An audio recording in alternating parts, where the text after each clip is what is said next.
आदरणीय आदरणीय धम्मचारी बोधि सागर जी, उनको वंदन करते हुए और समस्त हमारे दिल्ली आयोजक टीम, उनका भी मैं स्वागत करता हूँ, अभिनंदन करता हूँ।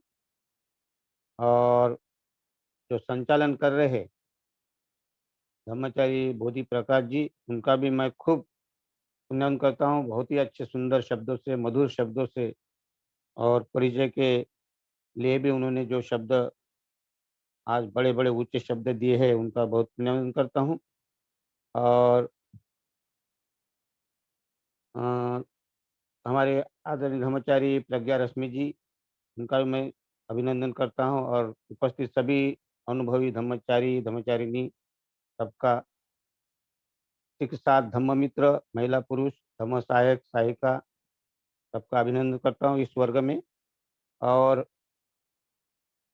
आज जो हम चिंतन करने वाले, अभी तक हम जो ध्यान साधना लिए है और कायागता सति, कायानुसति, इसका हमेशा चिंतन होता रहता है यहाँ। तो आपके लिए नई कोई बात नहीं है। बुद्धानुस्मृति है, कायानुसति है, स्मृति है, ये आपके लिए कोई नया नहीं है। और इसी के समान ये भी है। इस प्रकार हम मैत्री भावना करते हैं, मैत्री भावना में जो हम चिंतन करते हैं, उसी प्रकार आज भी हम ऐसा ही चिंतन करने वाले। कोई ऐसा अलग से हम कोई बात नहीं करने वाले हैं। लेकिन चिंतन क्या होता है कि कुछ बातें बुद्ध के समय में चिंतन है या प्रवचन है, तो बुद्ध ने भी जो बातें समझाने की कोशिश की, तो कुछ उपमा देकर समझाई। किसी बात को समझाने के लिए ईज़ी, सरल करने के लिए उन्होंने किसी सागर की उपमा दी, तो सागर के समान संघ है, इस प्रकार की उपमा दी उन्होंने। तो कभी धम्म को समझाने के लिए धम्म एक भुजंग के समान है। भुजंग अर्थात साँप, साँप को जिस प्रकार अगर कैसा भी पकड़ा जाए, तो वो अपने को काट सकता है। इसलिए साँप को पकड़ने की विधि अगर मालूम नहीं है, तो साँप काट सकता है। इसी प्रकार धम्म भी है। तो ऐसी उपमा देकर धम्म भी समझाने की कोशिश की। कुछ उकेरित कर, कुछ सांकेतिक सांकेतिक भाषा से, कुछ चित्र के द्वारा, कुछ कलाकृति हम देखते हैं जो विकसित हुई है बाद में, हाँ, कनिष्क के ज़माने में। तो उसके माध्यम से धम्म समझाने की कोशिश की गई है। तो एक प्रकार का ये धम्म समझाने के अलग तरीके हैं। तो इससे जितना जल्दी हो सके, जैसे चित्रों के माध्यम से हम जल्दी से समझ सकते हैं कि ये बात ये है, या संगीत के माध्यम से, गीत के माध्यम से हम समझ सकते हैं कि ये बात ये है। तो ये अनेक प्रकार के अपने इसमें अ, तरीके अपनाए हैं, धम्म कैसा लोगों तक पहुँचाए। इस प्रकार एक चिंतन भी ऐसा ही एक माध्यम है। चिंतन अगर हम बार-बार, बार-बार करते हैं, तो वो बात हमारे मन में बैठ जाती है। और चिंतन अर्थात जैसे कि हम मैत्री भावना करते हैं, तो उसमें हम बार-बार वही शब्द कहते हैं कि इसका कल्याण हो, मेरा कल्याण हो, उनका कल्याण हो। तो ये बार-बार हम उसमें चिंतन करते एक प्रकार के, तो भले ही हमें आज नहीं, लेकिन कल उसका फ़ायदा हो सकता है। और इसीलिए चिंतन से कोई बातें हम निर्माण कर सकते हैं। तो आज ये ऐसी हम एक चिंतन करने वाले हैं, जिसको हमारा टारगेट, अ, हमारा लक्ष्य जो होना चाहिए, अ, वो हमारा लक्ष्य हम पूरा कर सकते। आज समझ सकते, थोड़ा जान सकते, फिर धीरे-धीरे हम उस लाइन में अगर लग जाते हैं, तो हम उसको पकड़ सकते और एक दिन निश्चित ही हम उस चिंतन के आगे मतलब बढ़ सकते हैं, बुद्धत्व तक जा सकते। ऐसा कहते थे ना, बुद्ध जब कोई प्रवचन देते थे, कोई बात को समझाते थे, तो ऐसा कहते कि वहाँ देखते ही देखते श्रोतापन्न हो गया। वो कहता था कि जैसे वो अंधे लोटे को सीधा कर दिया, इस प्रकार की बातें करके वो वहाँ ही उसका सारा जो उम, श्रोतापन्न अवस्था प्राप्त करते थे, सारा जो बंधन है उसका टूट जाता था वहाँ। हाँ, तो इसी प्रकार कभी-कभी कोई बातों से, चिंतन से, माध्यम से, प्रवचन के माध्यम से ये फ़ायदा हो सकता है। तो इसीलिए आज हम देखने वाले हैं और मैं जो कहते जाऊँगा आपको कहना है। और हो सकता है कुछ बातें हमें समझ में नहीं आए, तो मैं थोड़ा-सा उनको सारांश 5 मिनट के लिए मैं बताना चाहूँगा। हाँ, तो ऐसा कहते हैं कि पथव्या एक रज्जेन सग्गे स वा गमने न वा, सब लोकाधिपति पच्चेन सोतापत्ति फलंग वरम। बहुत अच्छी गाथा है, सुंदर गाथा है। गाथा में कहते हैं कि वो पथव्या एक रज्जन, पथव्या माने पृथ्वी, धरती, एक रज्जन, अगर ये पूरे धरती का एक ही अगर राजा अगर है, अर्थात जिसका संपूर्ण पृथ्वी पर एक ही राज्य उसका है, वो राजा का अधिपति है।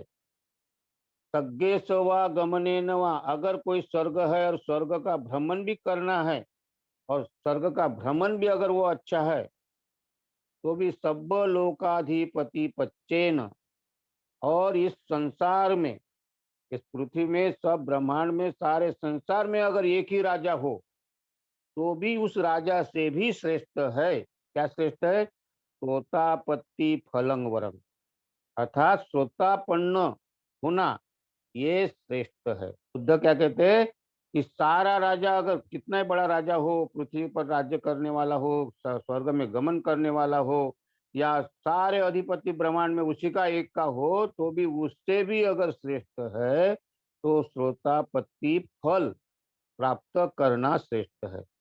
इतना महत्व श्रोतापत्ति फल को दिया है। और ये श्रोतापत्ति फल हमें समझना है, और हम अगर इसको समझ जाए, तो निश्चित ही हमारे अंदर जो हमारे व्यू है, हमारे स्व है, इसके ऊपर हम कार्य करना शुरू कर देते हैं। और फिर हमें धीरे धीरे ऐसा लगता है, बाप रे, श्रोतापत्ति फल मतलब इतना है। और श्रोतापत्ति फल के लिए आपको एक मजे की बात बता रहा हूँ। आपका जो राग है, आपका जो देश है, राग अर्थात लोभ, आपका जो देश है, आपका मान है, अहंकार है, आपका अज्ञान है, ये भला ही रह जाता है, कुछ प्रमाण में रह जाता है। देश भी रह जाएगा कुछ प्रमाण में, लोभ भी रह जाएगा, कोई फिक्र नहीं। श्रोतापत्ति फल के लिए मात्र तीन जो बोलते बातें हैं, वो हमें तोड़ना पड़ता है। और उसको तोड़ना मतलब हमारे मन से वो निकाल देना पड़ता है। और उसके लिए नहीं आपको पैसे की जरूरत है, ना धन देने की जरूरत है, ना कोई पद प्रतिष्ठा की जरूरत है। आपके अंदर ये तीन बातें अगर समझ में आ गई, तो आप श्रोतापत्ति फल प्राप्त कर सकते हैं। और इसीलिए आज हम चिंतन इस श्रोतापत्ति फल पर करने वाले। आज तक हम बातें सुने, प्रवचन सुने, आज हम आग बंद करना है सबको अपनी, और मैं बताते जाऊंगा। उस प्रकार आपको वो चेक करना है कि मेरे में ये है क्या, और ये मुझे में है तो मुझे इसको निकालना है।